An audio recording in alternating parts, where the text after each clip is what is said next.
Compliance Committee meeting, and happy Friday all. I think we're all in a happy Friday mode. I spoke to a few people before the meeting, and everybody's of the same mind. I am going to ask, is Dr. Faison on electronically? I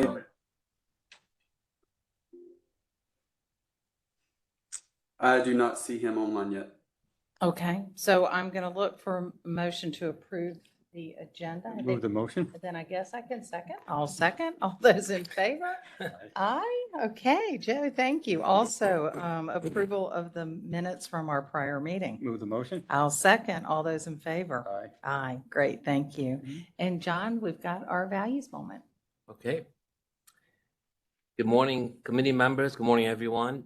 My name is John Babick. I'm Director of Electric Compliance. I have been with JEA for 12 years, a little over 12 years, and 25 years with the previous utility. My team currently direct all phases of electric compliance. We deal with all aspects of regulatory initiative on the federal, state, and local level. We provide management oversight of all compliance functions for the senior leadership team and for the board of directors of JEA. Eric, doing safety protocol. So those attending the committee meeting in person, the safety protocol is located on the screen and in your materials. For those attending virtually, please be mindful of your surroundings. This is an easier exit than our prior building. I was not looking forward to walking down all those Less stairs. Yeah. flights to go down, yes. All right. The value moment today is about respect, and the title of my presentation is Building a Better World, Bringing Out the Best in Everyone. This presentation is somewhat outside my comfort zone. I'm usually presenting about culture of compliance or on the technical concept, but this presentation is inspired actually by Ted Phillips' monthly TED Talks and by Jay's weekly newsletter reminding us the importance of treating each other with courtesy and respect and give our all to lift people up. So actually imagine the world of peace, happiness, and giving. Believe it or not, it's possible. We have a world that looks like this. JEA produces energy, but in essence, everything has energy. Every person, every plant, and the earth you walk on. For example, do you ever think you walk on the beach barefoot and you feel more grounded? The vibration of the earth decreases your stress levels and basically puts your body back into balance. On the reverse of that, you're in a meeting with people that are angry, complaining, and tearful. That will leave you and you feel tired and you feel like you're drained and lifeless. Based on that theory, we're all connected energetically and with an infinite energy loop. We actually today will live in a world fostering division and separateness, but we have the power to change that by doing small gestures for other people, hence paying it forward. It could be simple as, mowing the lawn for an elderly person, or buying groceries for someone in need, or walking the neighbor's dog because they're sick, or even supporting someone that needs direction in their life. Giving feeds your soul, which in turn lights you up. That ignites your energy field and those around you. This not only spreads peace and happiness to the world, but brings out the best in everyone. And this is actually part of JEA's core value of respect. How lovely. Thank you so much, John. You're What welcome. a great reminder for all of us. Thank you. Can I say something, Marty? Of real quick? course. So the emphasis on safety, respect, and integrity, you can't over message it. And I think it's great that JEA from the leadership on down Yes. is embracing it. And the minute you don't embrace it or lose emphasis on it, it's going to go down. So I applaud your efforts, Jay, and the whole executive team and everybody. Thank you. Thank you, Joe.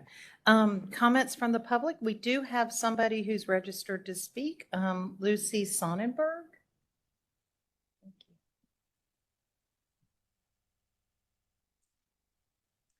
Good morning. Good morning. Thank you. Esteemed board and respected staff, I appreciate you taking the time to hear my comments this morning. I'm Dr. Lucy Sonnenberg, an environmental scientist and member of the EIRP Stakeholders Committee. Like many on the committee, I was very gratified and appreciative of being able to be part of the process and, excuse me, to learn how JEA provides energy to our community today and how it hopes to do so in the future. As you well know, that the modeling results from the EIRP led to reasonably clear and identifiable goals and actions to take up to the year 2030. Post 2030, not so much. And that's, excuse me, and that's understandable given the massive transitions that are taking place in the energy sector today, as we all know. But that was why I was really gratified, and I believe it was your April board meeting, to hear commentary about perhaps developing a resolution and entertaining a resolution that would capture the board's goals, its vision, its priorities for long-term clean energy goals by JEA. I believe there was even a suggestion that staff could start developing language around that resolution. I think this is an extremely important action for the board to take. I think it helps fill in the gaps of the 2030 planning that is missing from the last IRP. And I think a resolution from you will help provide guidance to the staff and to yourselves as you both work towards the next IRP. Lucky you, you get to work toward the next IRP. But because I think this is so important, I perhaps was a bit over-optimistic, but I've been disappointed not to hear further commentary about the value of a resolution or progress toward developing one. So I'm here to offer a gentle reminder to you that there are many in the community who are really eager to hear where you stand on these long-term energy production by JEA. And I believe it's critical to get your vision, your priorities, and your goals clear and declared earlier rather than later, so that JEA can work with the new mayoral administration to align priorities, align actions, so that you can both work together to a cleaner future. I really hope I will hear more on this resolution in board meetings in the near future. Thank you very much for your time. Thank you for your attention. And really, thank you very much for all you do for our community. Thank you so much, Dr. Sonnenberg. I appreciate all the time you spent on the IRP, and you know we're going to pull the band back together again soon. So hopefully you'll join us for the next iteration. I had actually just recently asked staff where we were on the draft of that resolution. So I'm so grateful that you came and reminded us. So keep asking, keep asking. Thank you. Thank you very much. Is there anybody else who wants to speak in person? If not, Landon, we're going to ask if there's anybody out in the world who wants to speak to us. For anyone that would like to speak virtually this morning, if you would, go ahead and raise your hand at this time.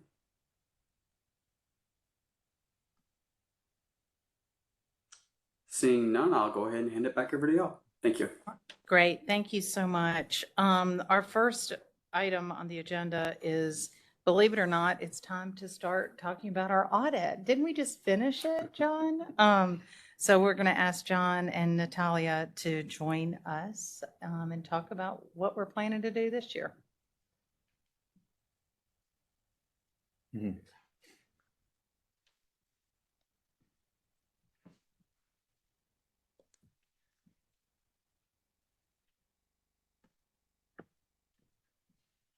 Good morning, members of the committee, members of management that are present, and other members of staff that are present. I'd like to start by first saying thank you. We do appreciate you showing continued confidence in Ernst & Young to continue to function as your external auditors. I'm not sure how much input the people in this room had in the process. I'm sure it was a little bit behind the scenes. Maybe it was a lot behind the scenes. And I did want to say, in showing that confidence in EY to continue to deliver high-quality audits, continue to meet and exceed your expectations, and also to deliver value beyond the audit. And I just wanted to go on record and say, if at any point during the next 5-year contract with Ernst & Young, you feel you're not getting that, I'm your guy. Please reach out to me. I promise you that we will deliver as we always have. And just wanted to reemphasize that you are a very important client to us. So once again, thank you. And I'm not sure that everybody knows that we went through the bid process, and it was recommended that E&Y stay with us for the next cycle of 5 years. Great. Sorry, thank you. Thank you. Page 1 is the executive summary of our audit plan, which I'm here today to present. And again, for the record, I'm John DeSanto. I am the partner in charge of your audit. And to my right is Natalia D. Ferdinand. Natalia is the senior manager on your audit. At the end of my presentation of the audit plan, if you could give me 5 minutes, I know audit partner rotation is something that's on the minds of the committee, and rightfully it should. It's good governance. And I would like just to let you know, where Ernst & Young is in that process and what the procedures are and what our plan was. And I'll leave you after that presentation with, you probably should look at developing a policy, whether that policy is to accept what the auditing standards say or come up with your own policy that's reasonable for JEA. So as far as the audit plan goes on the executive summary, as far as what's new and next, there are a couple of accounting pronouncements that are effective for the 2023 fiscal year end. Of these 3, only the third one, GASB Statement 96 on subscription-based information technology arrangements, would apply for JEA. I know management is currently working up the numbers on that to see how material it will be. And that's a situation where JEA is using either software, hardware, combination of both from third parties. And you have, similar to lease arrangements, you have arrangements where you're making monthly, quarterly, or annual payments on that. I know this was looked at when the standard first came out about 3-4 years ago, and it was determined that it probably would not be material. But again, management's currently working up that number. If in fact it is material, what you would see is an intangible asset go up on your balance sheet with a related liability. They would essentially be equal, and then you would amortize both the liability and the asset to the revenue and expense statement every year on an annual basis. So more to come on that. Also, from an accounting standpoint, if you recall, in the prior year, the new leasing standard was adopted or required to be adopted. At that point in time, it was not material at all for JEA. At that point in time, before this building was complete and placed into service, you were looking at just things like fax machines, copy machines, some clearly not material to JEA at all. However, this year, this building lease will be going on the books as a leased asset and related leased liability. Again, pretty close to equal amounts, and then amounts will be amortized to revenue and expense over the life of the lease for the building. So, And there's no offsetting asset here. So are we? No, there is. It's a lease asset actually Okay, goes on okay, the books. Okay. Yeah, so a lease asset and a lease liability that will essentially washes, equal each yeah. other. Okay, good. Yeah, so the building basically is your leased asset that goes on the books, Okay. followed by a lease liability. Crazy accounting, but the GASB, just like the FASB, there's a move to get all the off-balance sheet arrangements on the balance sheet. That's what the public is demanding, to see everything that's out there, and they want to see it in the financial statements. So there is clearly a movement in that direction. As far as key business priorities, I did want to mention, since the last time we met, we did complete our audit of your federal grant awards. We issued that somewhere towards the end of June. We did have no findings in that report and a clean audit opinion on compliance with those grant agreements. So I did want to mention that, since we had not previously disclosed that to this committee. Moving on to the 2023 audit plan. Our planning procedures, we've already started. We'll be wrapping those up this month. We are going to do some interim testing of transactions and balances during the months of August and September, and then October through December year end. I know our goal is always to issue around that first week in December. That still is our plan, but as you recall from the previous 2 or 3 years, that of course is highly dependent on the ability to receive from the city of Jacksonville their audit of their pension plan, since JEA is a participant in that plan and it is material to your financial statements. So I know JEA management is continually working with both the auditors as well as the city people responsible for the pension plan audit. That's the only thing, again, that we could see delaying the audit past that first week in December. If in fact that is something that delays the audit, though, we'll be complete with everything else at that point in time and just waiting to get that report. And then once we get the report, it's only a couple of day turnaround from there to when we're able to issue our opinions. So I just wanted to bring that up. I'm going to go through some areas of emphasis a little bit later on. Also, I want to go over some new accounting pronouncements that are out there. I mentioned the ones effective for this year. There's also a handful that are effective for fiscal year 2024 as well. As far as the involvement of internal audit and others in this document, and historically, we've received about 150 to 200 hours of internal audit assistance from Lee's group, and that's worked really well. In our response to your request for proposal, we based it on assuming that arrangement would continue. Lee's informed us very recently after we put this deck together that he's actually able to free up another auditor to help us. So I'm happy to say we think that number will double, and therefore we'll be able to save about $20,000 a year on your audit fee. So the fee that we had quoted you in our proposal in response to your request for proposal, you figure $20,000 a year for the 5 years. So we can save an extra $100,000 over the 5-year term in using Lee's group. That's awesome. If we move on to the areas of emphasis, these are the areas that we consider to warrant audit attention, and they're on this list for really 3 reasons. One, the account balances themselves are significant, and or the volume of activity of transactions are significant, or they're subject to estimation. They're part of an estimation process like accruals and deferrals and things of that nature. These areas of emphasis on the next few pages are consistent with prior years, as your operations have not significantly changed. Every now and then you do have, for instance, an asset retirement obligation if you decide to decommission a plant or something like that.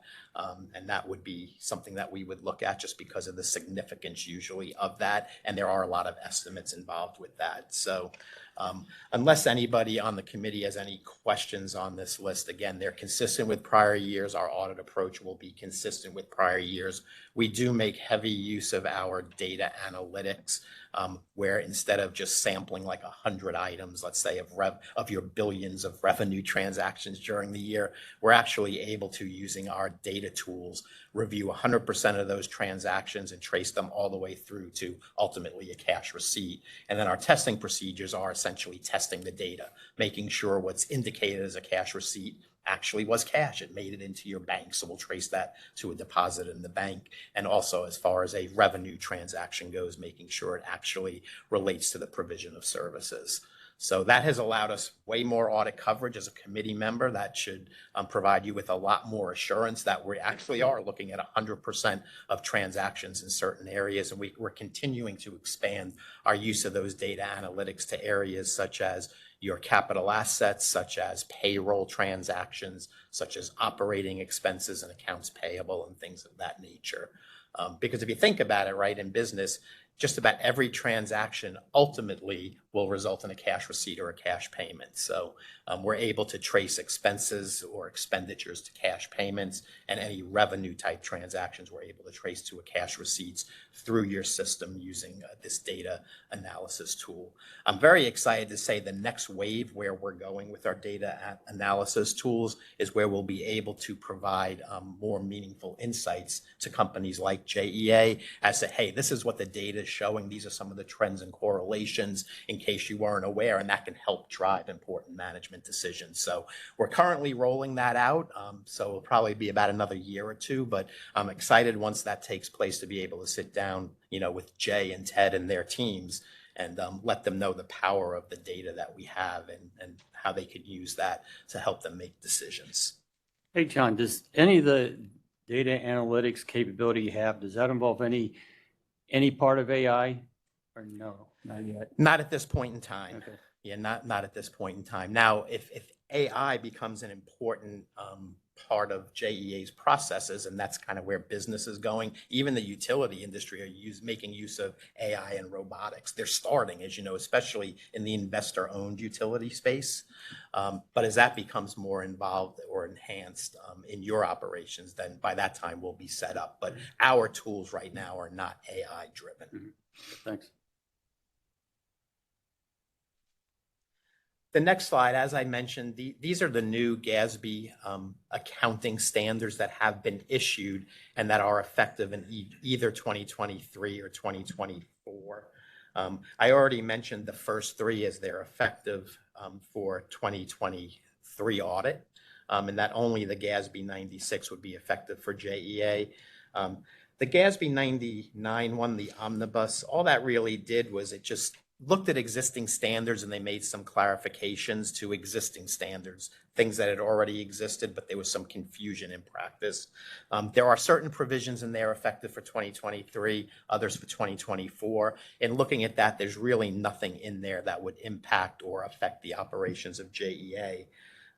And GASB Statement 100 and 101, those are effective for fiscal 24. I'm happy to say in reviewing those standards, JEA is already, for instance, if there are prior period adjustments, like when you implement a new standard and you have to go back and recast prior data, JEA has been doing that for years and years and years, as have most governments, but it has varied in practice, which is why the GASB issued that standard. So again, that should not have an impact as to how JEA accounts for the implementation of new standards. There have not been any corrections of errors in prior year financial statements at JEA since I've been involved, and I know in talking with the prior partners, I don't think we've ever had a prior period adjustment or restatement.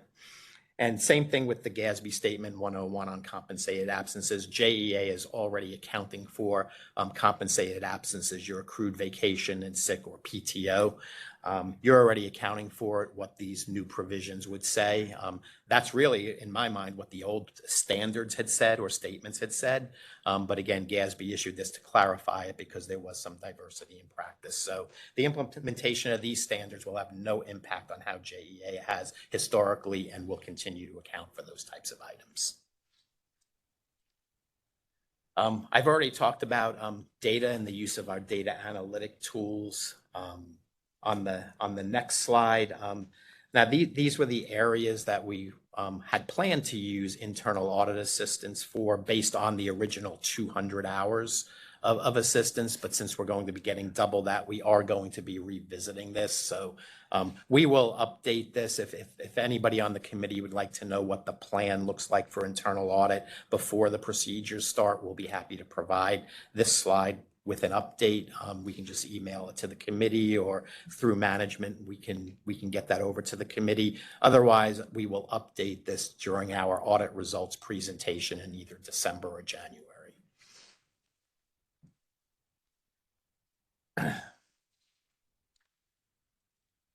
The next item, and I'm on page 9 for now, are required communications that relate to audit planning.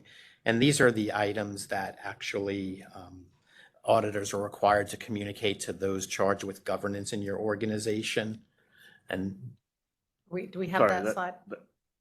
The slide that was there was the last one. I think the rest of this is in the supplemental And information. supplement, okay, got it.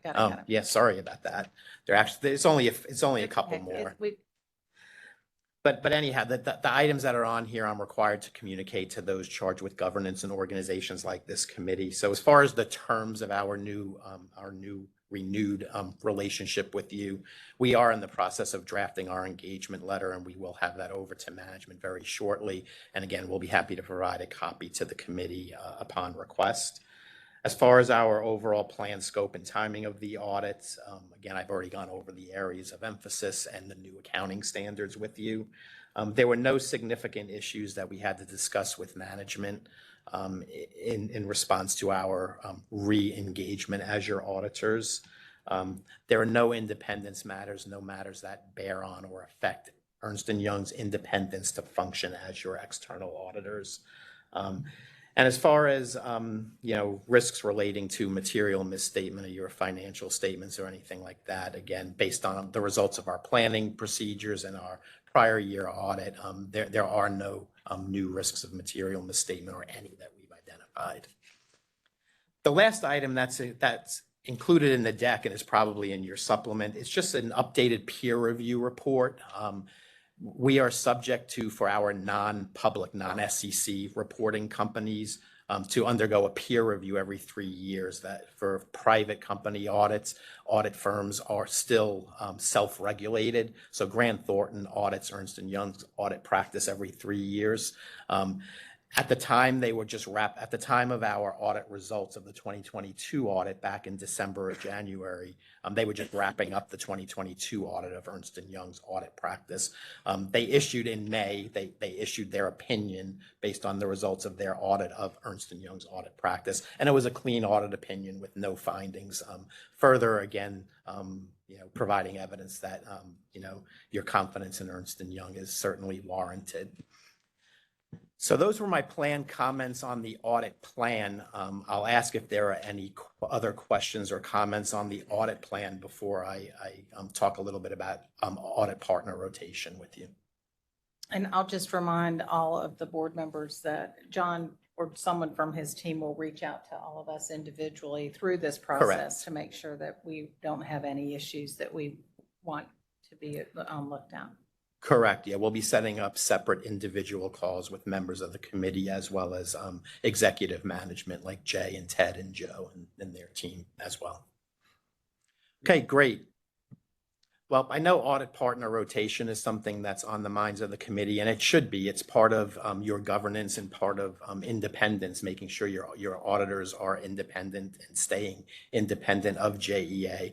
And you're probably all aware, but back in 2000, 2001, somewhere around that, about 20 years ago when the Sarbanes-Oxley came out, which impacted public company only audits, they created the Public Company Accounting Oversight Board, and they provide auditing standards for public companies only. And one of their standards related to partner rotation to address what they call the familiarity risk of independence, and that the partner or the audit firm's becoming too familiar with you to maybe where they would lose sight of that professional skepticism and that independence. The PCAOB determined that for public companies, 5-year rotation of the lead audit partner is something that's appropriate. So since early 2000s, that's been going on in the public company world. For private companies, there was no guidance just because the risks aren't there. They don't, if they have stock, they're not trading them, they're not trading the stock on public exchanges. So there's just not the risk there.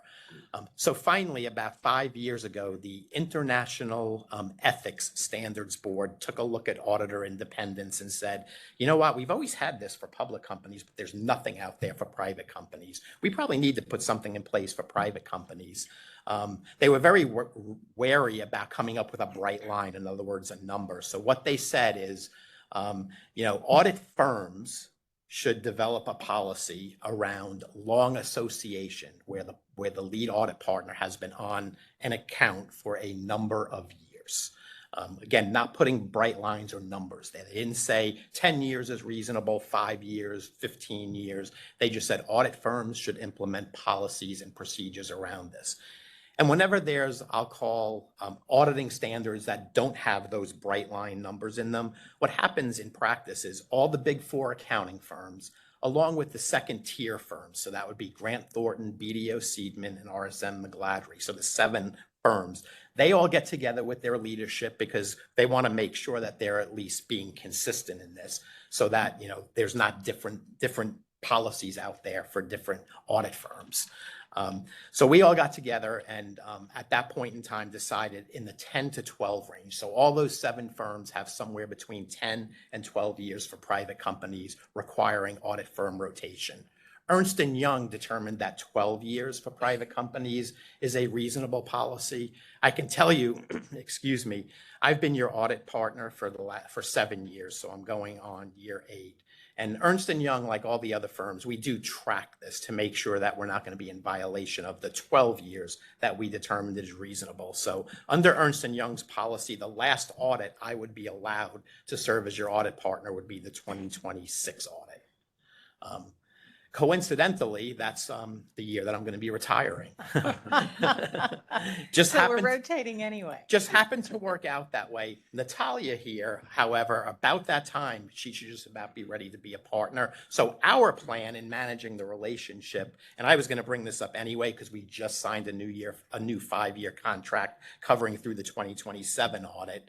Assuming Natalia is ready for promotion at that point in time, we were just going to transition the lead audit partner role to Natalia.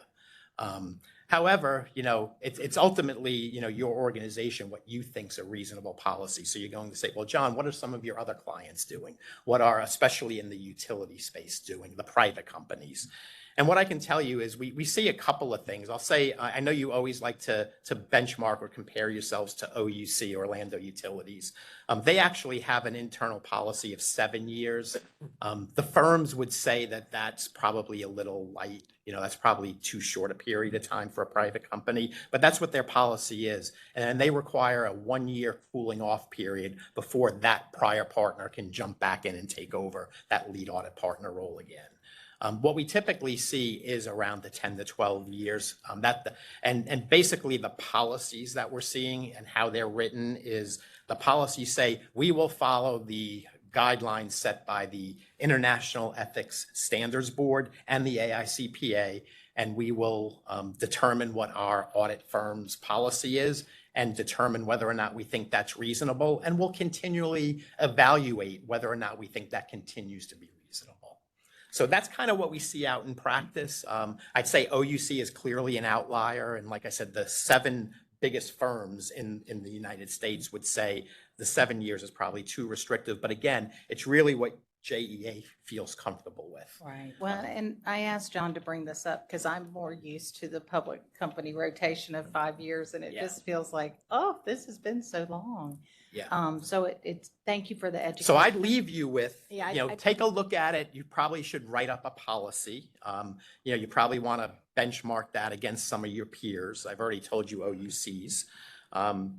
But just come up with a policy that you think is reasonable for your organization. And obviously, we will work with you in any way we can. But I did want to let you know, and I was going to bring it up regardless of whether it was on your immediate minds, just because we just signed a new 5-year contract and I knew after year 4 I was retiring anyway. So we would have been bringing on a new partner anyway. Okay. So that's something we can address as a committee go forward. We don't have to action on that Correct. today, but we'll pop that back to staff and Ted can make some recommendations to us. So thank you for that. And welcome Natalia. Thank you. Very excited. Any questions for our partners? Joe, I do have a quick question on the timing of the, I guess has it been 3 years now that we've had to scramble, and 2? Okay, just 2. If we have to do it again, can our bondholders and our bankers give us an extra bit of time in our documents? I know that they're willing to do that from time to time, rather than having to scramble to tell them we're not going to get our financials, not because of our problems. Randall and his team are prepared to do that well in advance of the end of January date that our banks require. So we're prepared if we need to. We're hopeful, though, that the city will cooperate with us. Okay, well, if it happens a 3rd year, maybe we go to the banks and see if there's ways we can extend their requirements, but we'll figure that out. Hopefully it's not 3 years in a row. 3rd year will be our charm. All right. Thank you so much. Thank you Anything again. else? We appreciate the opportunity Really- and thank you again for your renewed confidence in Ernst & Young. No, we appreciate your partnership. And it's always, John, you and I have talked through previous audits when I was Correct. chair of the finance committee. So if you need anything, call me. If you're concerned about something, call me. Fair enough. Thank you. Perfect. Thank you. Thanks. Thank you very much. All right. So we'll roll into Lee and Willette talking about internal audit and an ethics update.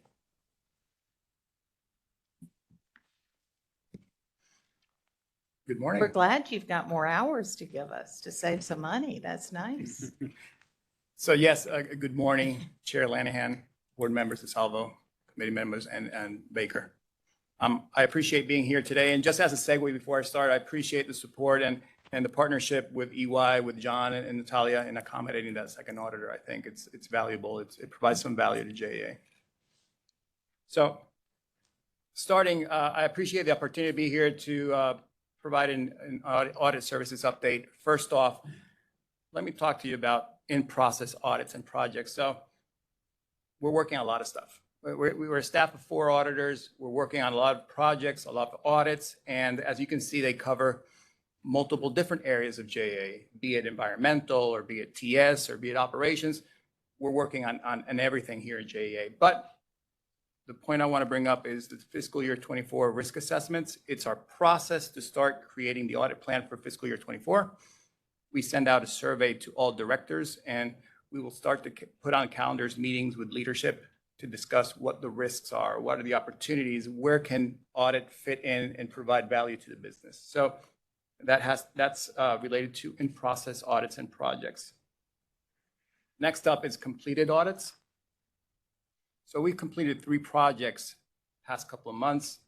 First one is the Greenie agreed upon procedure. So JEA sells renewable energy credits to our Solar Max customers. And currently we have 4 Solar Max customers. In order to sell these renewable energy credits to them, we have to certify these credits. And there's a process of doing that. Internal audit completed that.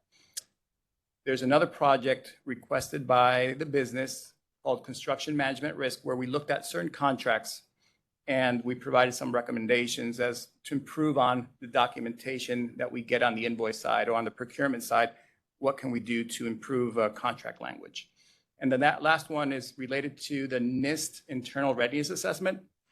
I know Brad Kroll is going to talk about a little bit about this, but internal audit came in at the beginning of the process to make sure that TS was ready to carry on that external assessment with consultants.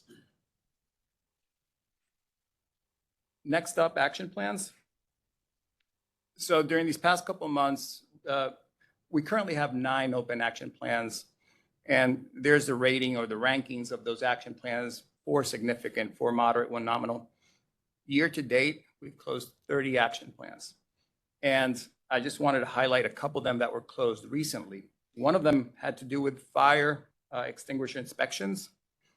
So there was this software that needed to be implemented called Firebug that would allow us to have visibility, in the organization of which fire extinguishers needed to be checked, refilled, whatever. So the business was able to implement that software. Another one had to do with, we made an observation related to the lack of a technology services staffing strategy.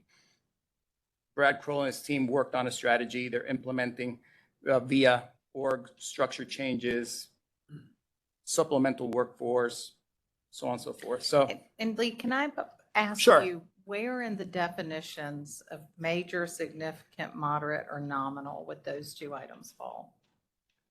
these 2 that I'm talking about right now, they would fall in the significant category.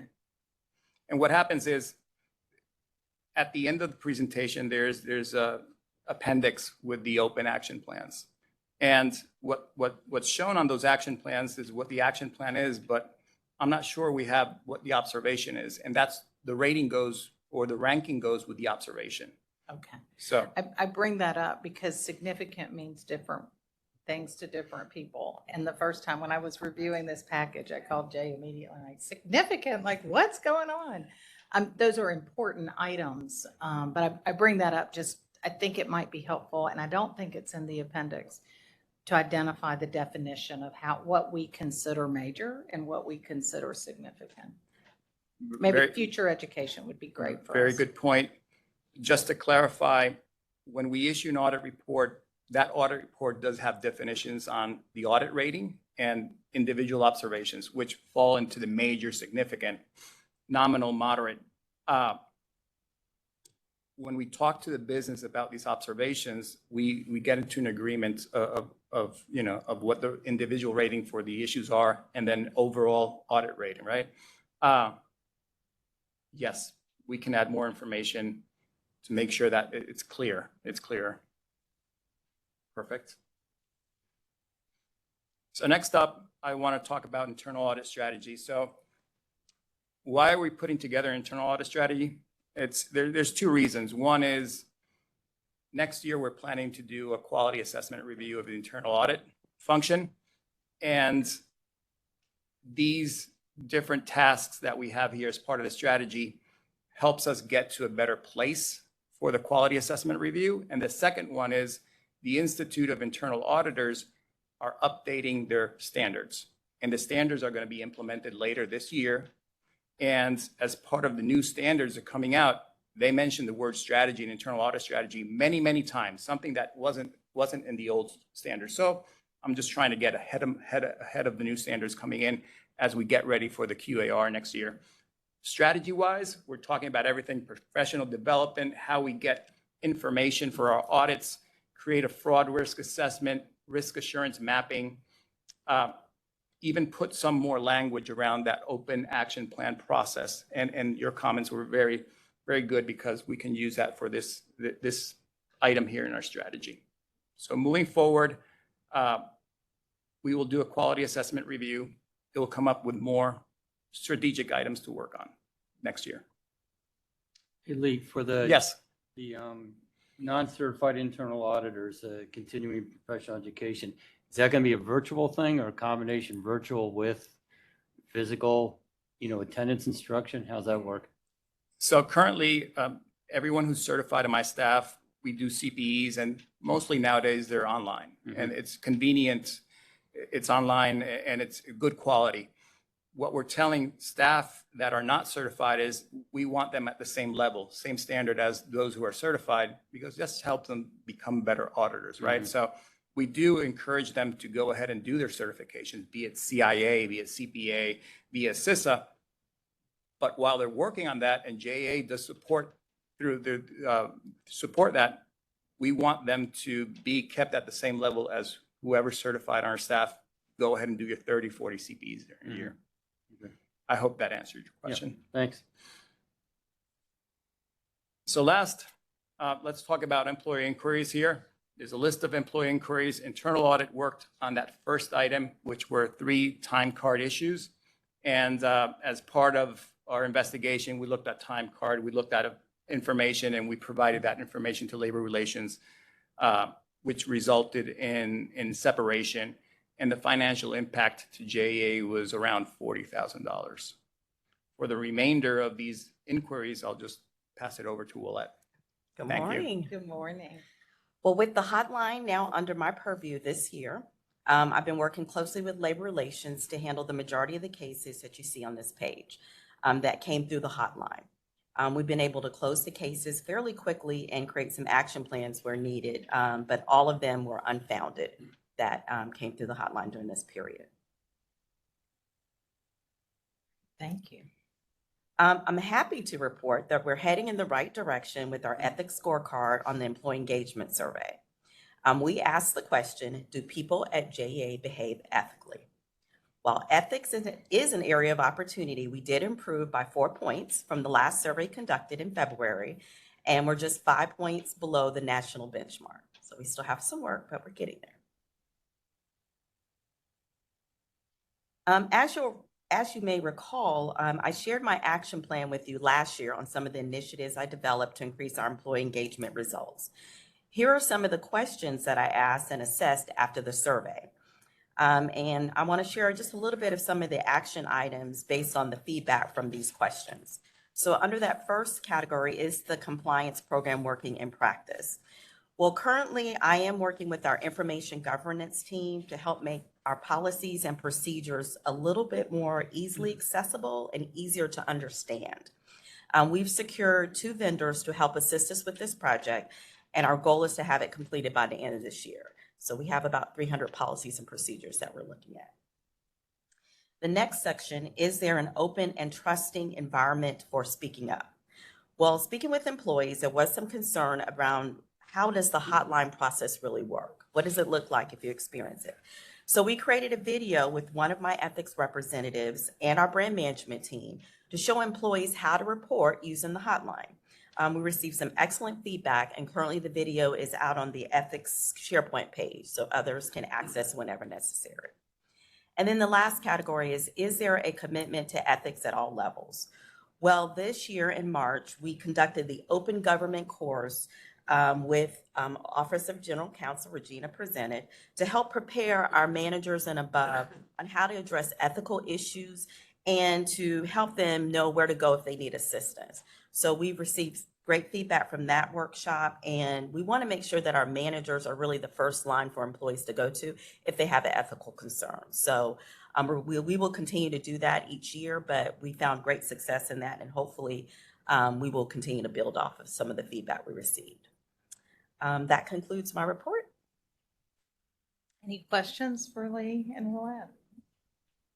I love that you're at the table together. Thank you. We've been asking for that for a while because you really. Absolutely.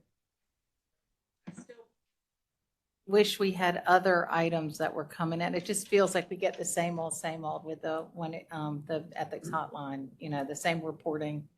Just seems like there's something else out there. I don't know. I'm not suggesting, but I just know from time to time at my organization, there's something that's not material, but it's just Right. different, Right. Right. Well, I think getting out and talking to the employees, just that comfort level, I think will eventually, kind of. Perfect. Thank you. Thank you very much. You're welcome. Thank you. Appreciate it. Jay, I'm going to pass it to you, I guess, for the procurement I'm going to directives. start. This is an action item. Yeah, I'm going to start then. Randall and Michael are going to cover the meat of the topic, but on the about a year ago in August, we brought to you some of the directives specifically focused on the fuel directive, and we adjusted that fuel directive up because of the increasing volume and the increasing dollars. Somehow along the way in that process, I think we made a mistake and had some of the directives were raised up too high. We intended for it to be just for the fuel directive that we talked about in August at our retreat in August. Somehow several of them got increased, and so we fixed that. And so this chart has the new levels for the directives. Fuel still stays at the $100 million level, so no changes on that. So we have 7 directives. One of the existing ones, the real estate directive, has a significant rewrite.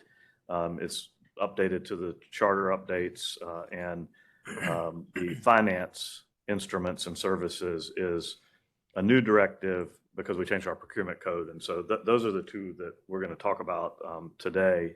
And then we will continue on a regular basis to bring back procurement directives and just update you on where those stand.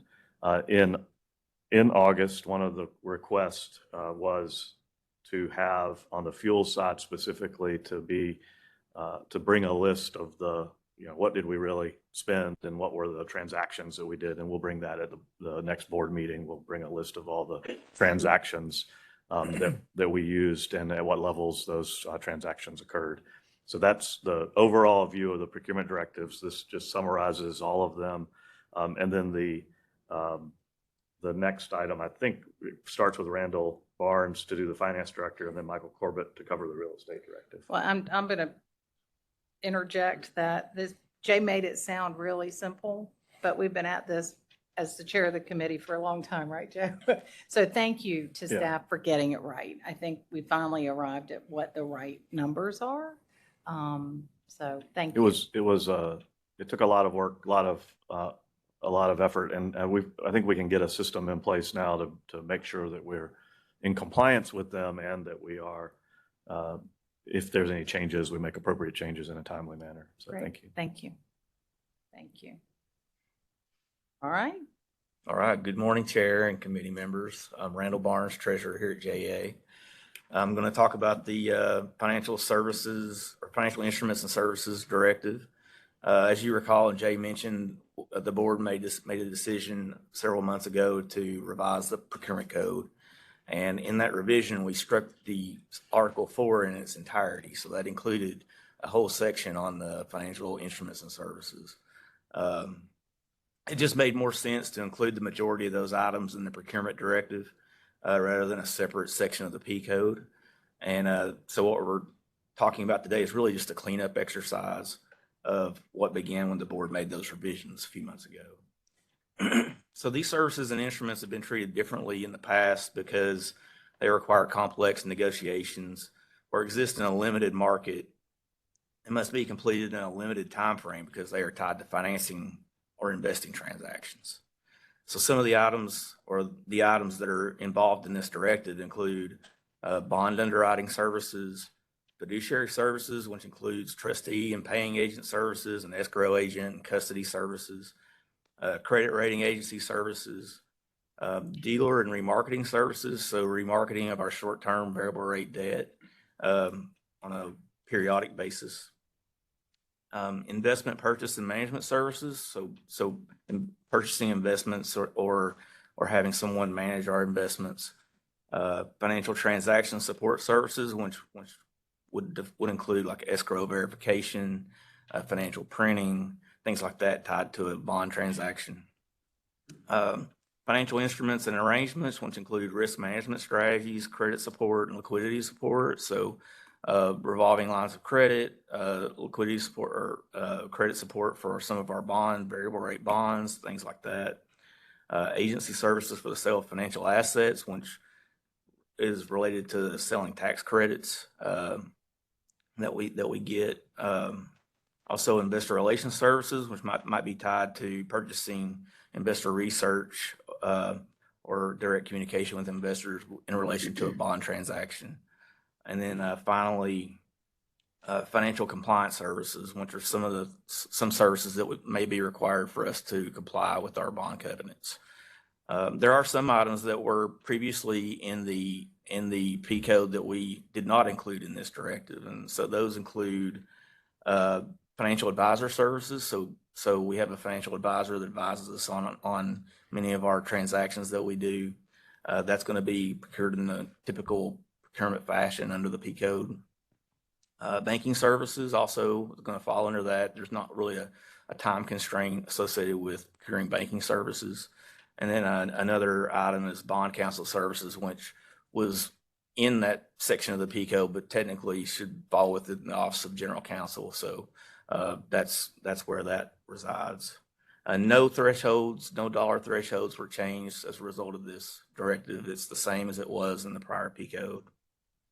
And of course, Treasury will be responsible for maintaining any documentation for the procurements and making sure that we follow any procedures that we need to follow. And again, anything that's not within the scope of this directive would be handled in the normal procurement process. And I think we have a slide on the next slide that basically is the resolution where we're asking for the board to approve this directive. So if you're happy to answer any questions that you might have. Any questions, comments?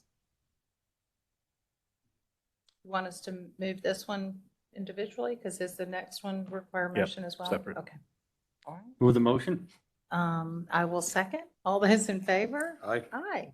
All right, thank you. Thank you. And again, thank you for your work on this part of it. This has been a long journey for everybody. Thank you. And now we go to real estate. Good morning, everybody. Good morning, Chair Lanahan, JEA board members. My name is Michael Corbett. I'm the Director of Real Estate. And this morning for your consideration, we have one action item, which is the update to our real estate directive. Our current real estate directive was approved back in about 2016. And the reason for the revisions today here stem from the 2020 charter amendments, which actually have some items that are specific to real estate, but we also do have some functional updates that reflect how we operate as far as the department. The current 2016 directive primarily addresses the delegation of authority for the CEO as well as the director of real estate to enter into real estate transactions on behalf of JEA. It provides general guidance for buying and selling and leasing real estate for JEA, and then also talks about the approval process for those types of transactions. So the 2020 charter amendments specific to real estate state that the board will approve the rules and procedures regarding the reporting, buying, selling, and other transactions regarding real estate, that the board will review the directive no less than every 2 years, and that the directive will be made available to the public. There are some minor ministerial aspects to the amendments as well regarding appraisals and recording documents for the clerk of courts. But the revised directive in front of you today does reflect those requirements and clearly defines the rules and procedures that assure our compliance with the charter. It does provide clarification and direction for those types of real estate transactions, as well as it does provide flexibility for JEA to operate not only in our competitive real estate markets, but also helps us to be able to support our strategic initiatives. So with your approval today, the real estate directive does outline in the resolution above that we would move forward with full board approval. Otherwise, I can be available for any questions.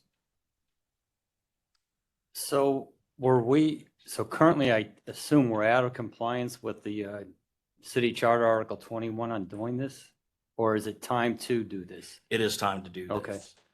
Okay. Previously in 2016, we did not have that requirement. Right. 2020 did implement that, so now we're making sure Okay. that we're in that compliance. And in spirit of full disclosure, it was on our agenda at one of our previous meetings, but we felt like we needed to work it, so we pulled it off. So if there's a delay, then I'll Yeah, own that one both because of I these- pulled it off. Both of these were actually on an agenda earlier, and it just needed, both needed a little bit more work to get them, to be sure that we were right about it, so. And the details are available in the supplemental. And this is also an action item. Move the motion. I'll second. All those in favor? Aye. All right, motion carries. Again, thank you all for your hard work. And Regina, I think you tracked down some information for us along our journey, so thank you to you as well. I think we arrived at the right place. Good. All right, cybersecurity, Brad.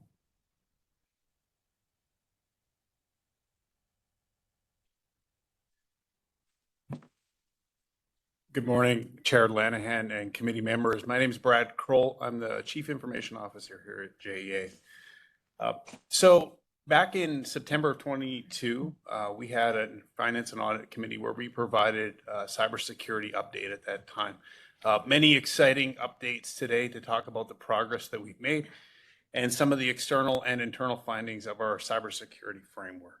So while I'm speaking about cybersecurity framework, you heard Lee mention earlier NIST. NIST is a global cybersecurity framework that's adopted by many companies. There are other frameworks out there such as ISO and CIS. We use the NIST framework. And before you, what you see is the identify, perfect, detect, respond, and recover, which are the 5 components of the NIST framework. The reason why I laid this out is because we're going to talk a little bit in more detail about that NIST framework and how we adopt it here in JEA to ensure that our cybersecurity basically framework is well developed and mature. We work with many third-party organizations and agencies to help validate our cybersecurity controls and assess the maturity relative to industry average. I'm happy to report in the last 2 years, we've conducted 3 third-party external audits of our cybersecurity framework, not including the one internal audit. Each of these audit findings indicated that JEA was above the industry average with respect to implementation of our cybersecurity controls. The audits identified areas of opportunity for maturing our program, and these included opportunities in client visibility, increased correlation, threat hunting, incident response, forensics, and all of these are being addressed through action items, and we have made great progress in identifying some of the things that were brought forward through the audits.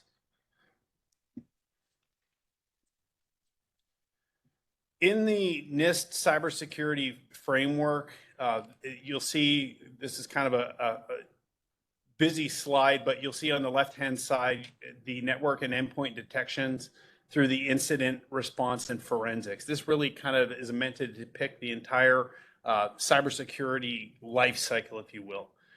We have a well-defined incident response plan about how the organization responds to malicious activities such as data breach, cyber attacks, to limit potential damage and ensure a swift resumption of normal activity.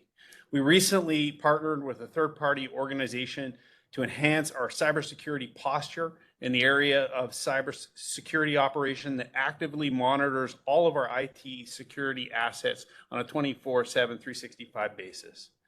JEA is transitioning both our corporate environments and our SIP environments to these platforms so that we can quickly identify and respond to potential threats.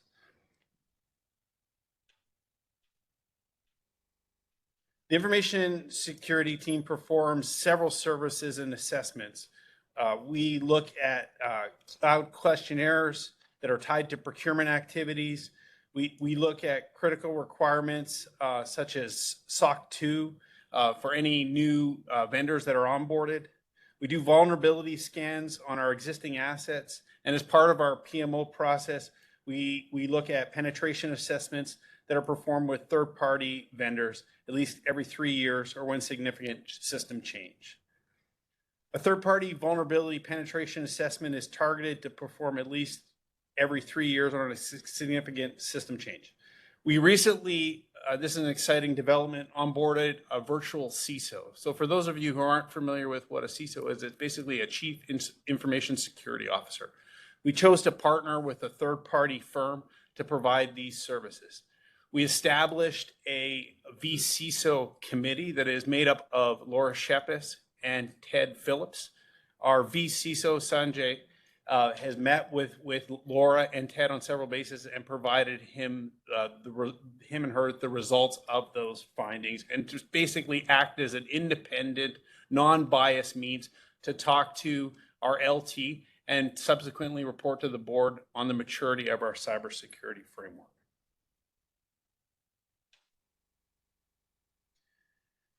We've talked about this a lot in the past, but cybersecurity is everyone's responsibility at JEA.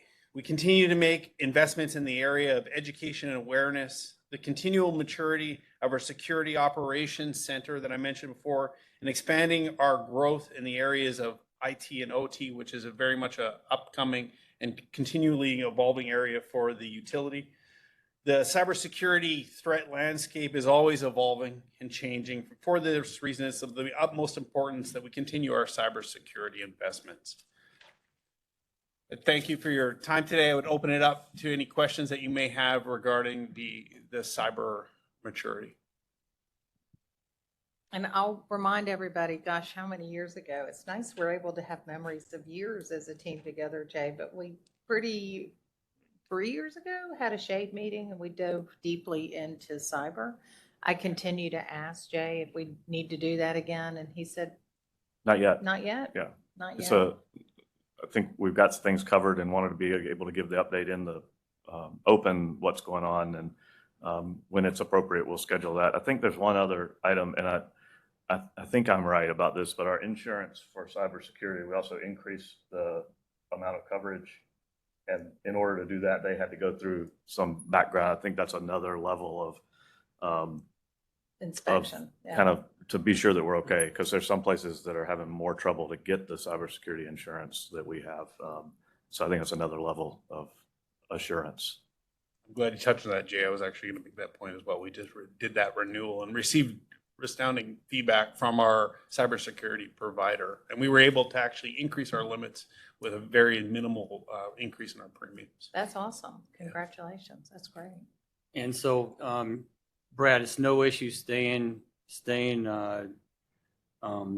compliant with the NIST standards, because I know that's sort of pretty changing, you know, and rightly so and all that, but JEA can keep up with those standards right now? Yeah, we can. And in the maturity assessment, we had a third party actually look at of our NIST standards and our adherence to those policies, and rated our maturity level at very high in that area.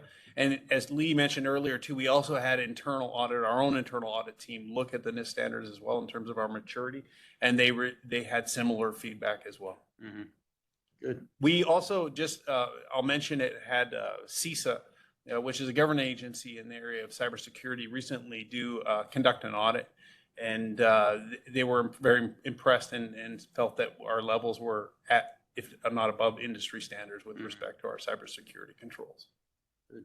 Thank you.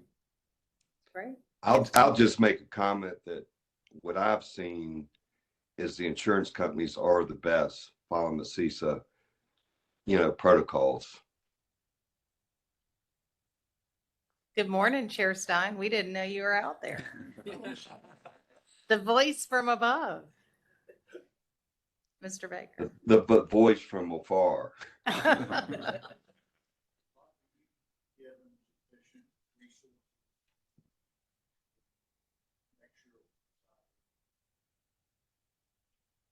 Yeah, there's a definite commitment from the LT, from the board, and from all of management to invest in cyber. We continue to make increased investments in our area of cyber to ensure that we have the proper technology, the people, which is a very key part of this, in place. And one of the reasons, that we partnered with this third-party firm is, we can't be everywhere at all time with respect to our staff. So partnering with a firm that provides us that continuous monitoring and detection and response is critical to ensuring our success and keeping the utility safe. Thank you. Thank you very much. Appreciate it. Chair, Bobby Stein is also on the call with us. And Dr. Faison is also present. Okay, Thank you. great. Thank you. Thank you for that notice. Yes. I'm going to say no. I'm going to say no. I love it. The next agenda item is listed as discussion and action. Candidly, it could go either way. It definitely is a discussion. I don't know that we'll arrive at an action item today, but it's the responsibility of this committee to make sure that our board member self-evaluation is completed. It's we facilitated that conversation. We debriefed on that conversation at a previous meeting. Our committee doesn't meet very often. So when we last reviewed the board member self-assessment, this committee was challenged to address one topic and one topic only, and it's the attendance. There were lots of comments. They're reflected in your board package that we would like for people to be in person, especially as it relates to quorum, and in-person attendance was overwhelmingly the biggest issue that we brought up as in our self-assessment. Staff has done some research because I was like, well, what can we even do? What do we have the ability to do anything really on this? And Melissa reported in that virtual and in-person attendance when we're being reappointed is actually presented to whichever body is reappointing us. So there is somebody's watching and looking at that information. And Regina helped me out and found out that within the other authorities, there are no attendance policies in their bylaws. That there is within the Jacksonville Public Library and the Police and Fire Pension Fund requirements that suggest meetings should be in person. So I bring it up because we were asked to discuss it and wondered if anybody had any opinions, and then that would, I guess, facilitate the potential for us to have an action item on this topic. So our bylaws, I believe, state board members should make 8 out of 8 board meetings a year, right? If I remember right.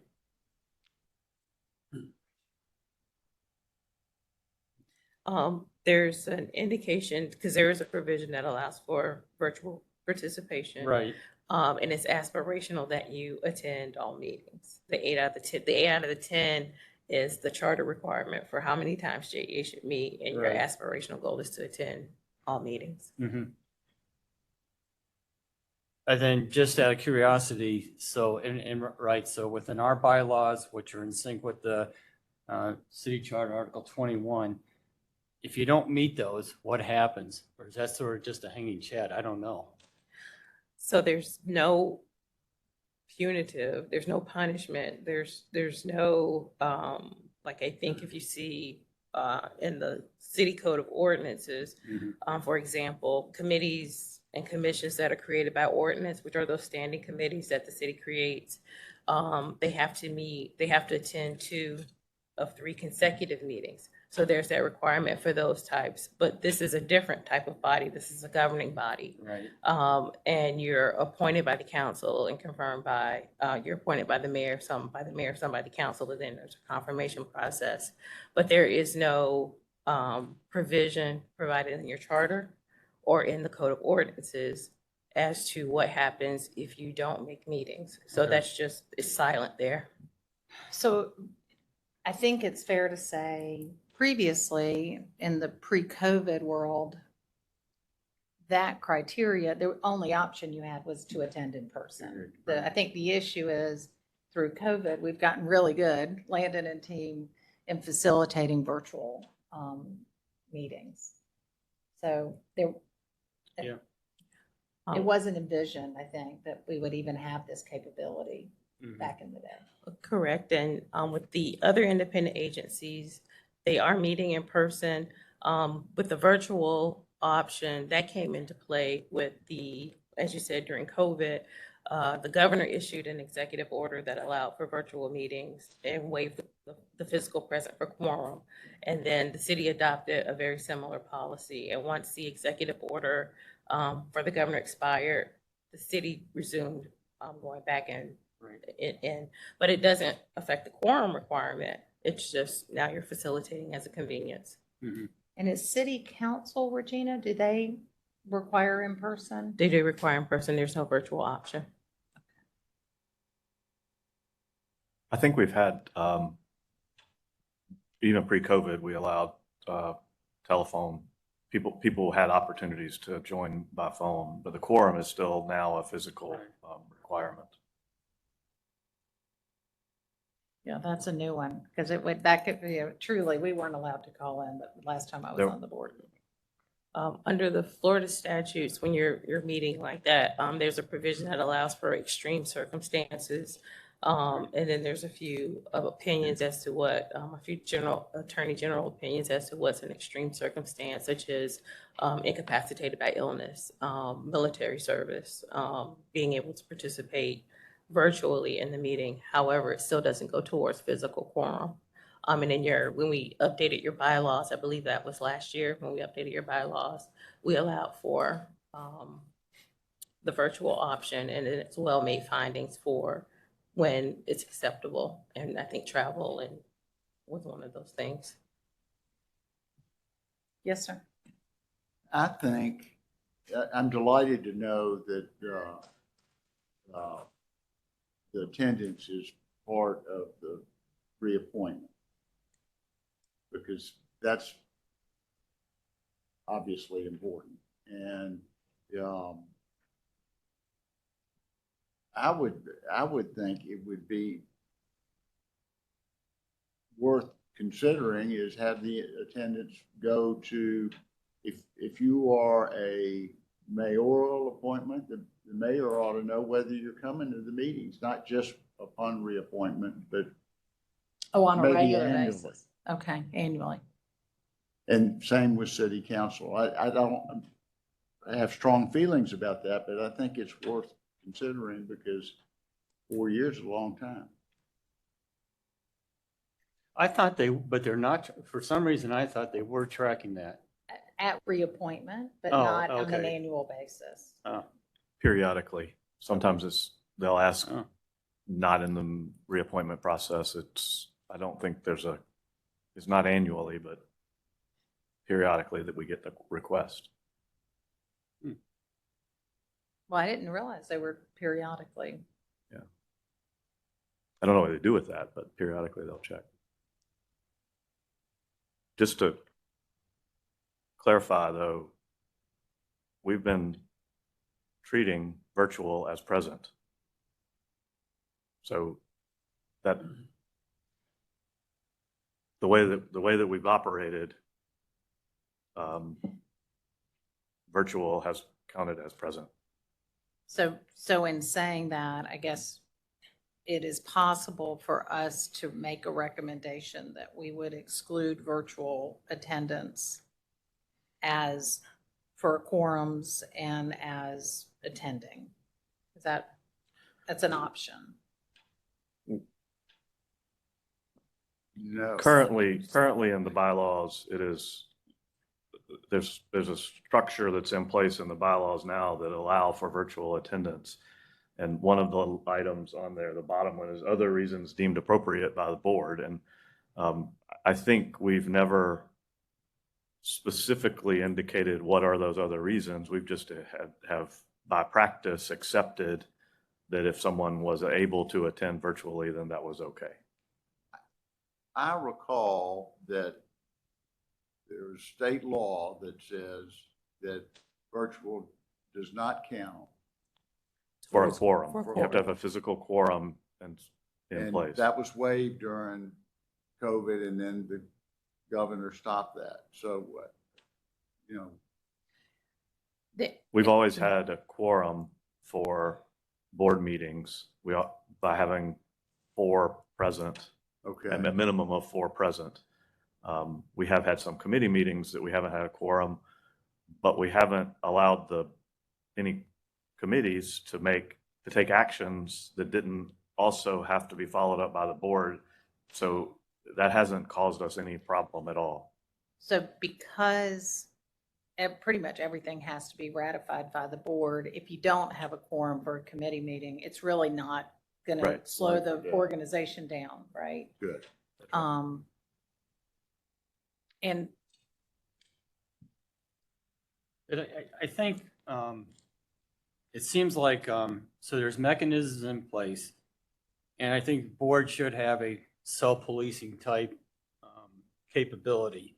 It's an issue about in-person attendance based on what we, assessed.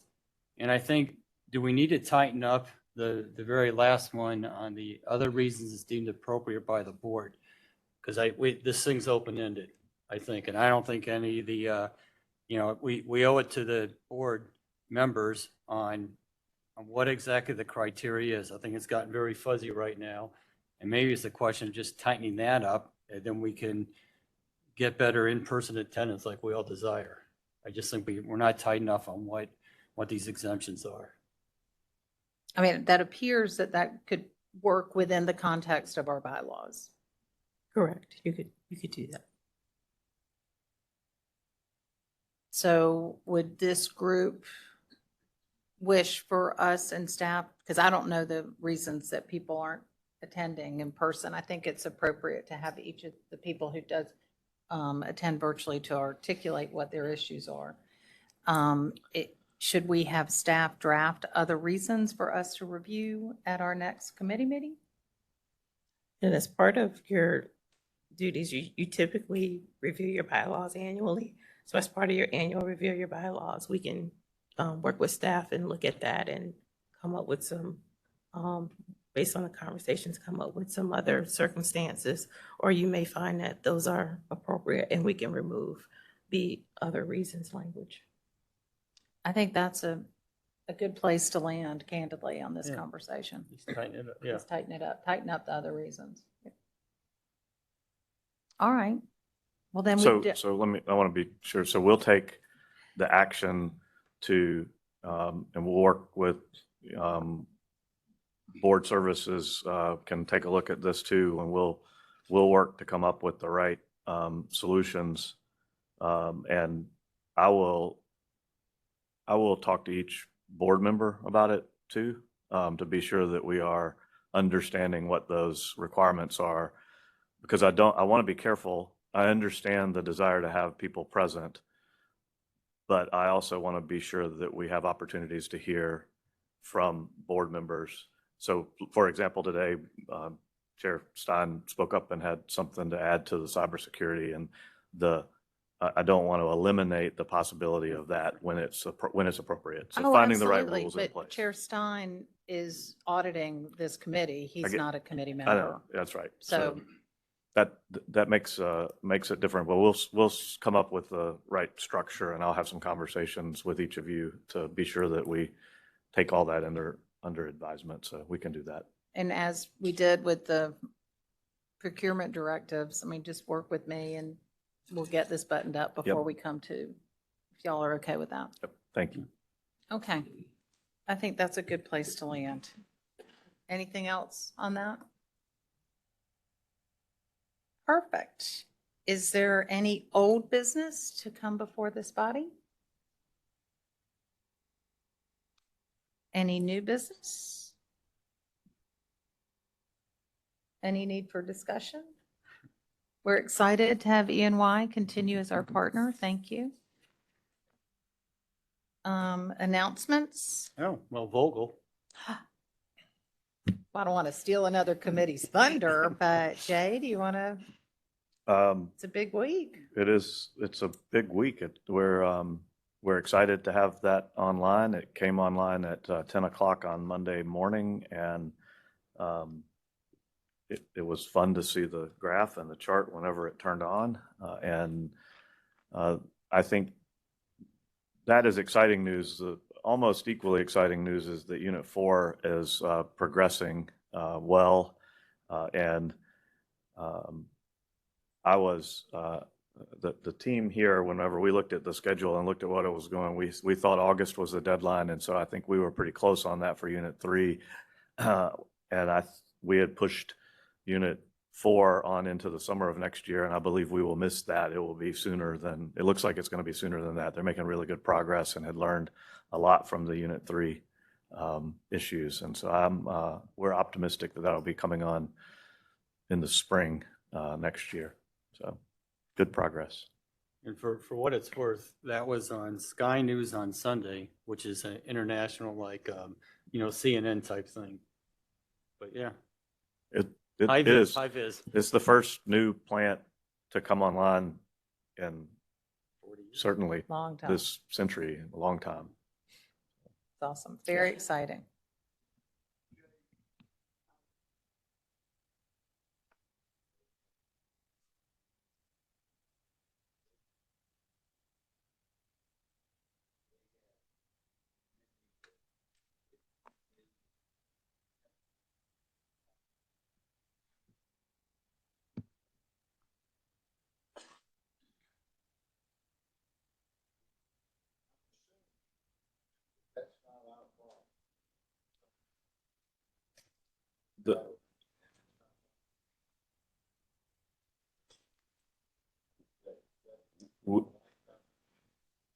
Mostly. So the question about cyber and just general compliance, we will continue to stay engaged with them, but we don't have direct responsibility for any of those events.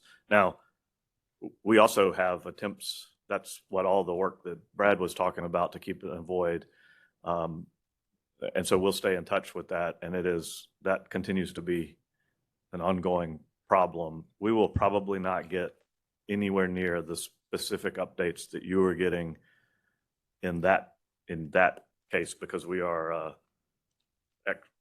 further removed with our power agreement the way that it's written. We won't be getting nearly the in detailed reports that you would have seen in that setting.